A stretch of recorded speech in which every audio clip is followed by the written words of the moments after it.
Price Lord. வேதத்துல இருந்து ஒரு வார்த்தை நம்ம தியானிப்போம். நீதிமொழிகள் 13வது அதிகாரம் 12வது வசனம்.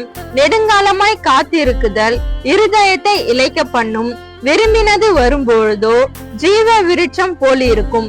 ஆமாங்க, நம்ம வாழ்க்கையில கூட நம்ம நெடுநாளாய் நம்ம காத்துட்டு இருப்போம், ரொம்ப நாளாய் காத்துட்டு இருப்போம். இது ஏன் நம்மளுக்கு நடக்கல, இது ஏன் நம்மளுக்கு செய்ய முடியாம நம்மளுக்கு இப்படி தோல்வி அடையுதேன்னுட்டு நம்ம ரொம்ப நாளா காத்துட்டு இருப்போங்க. அப்போ நம்ம காத்துட்டு இருக்கும் போது அது நிறைவேறாம இருக்கும். அது ஒரு நாள் நிறைவேறும் போது நம்மளுக்கு அது எப்படி இருக்கும்? ஜீவ விருட்சம் போல் இருக்குங்க.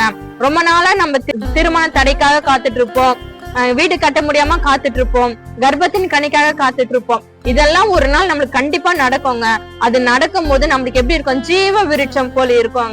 நம்ம கர்த்தருக்காக காத்திருப்போம். நம்ம எல்லாவற்றையும் இழந்ததுக்கு நம்ம ரெட்டிப்பான நன்மை பெற்றுக்கொள்வோம். இந்த வார்த்தையின் மூலியமா கர்த்தர் உங்களை ஆசீர்வதிப்பாராக. God bless you. Amen.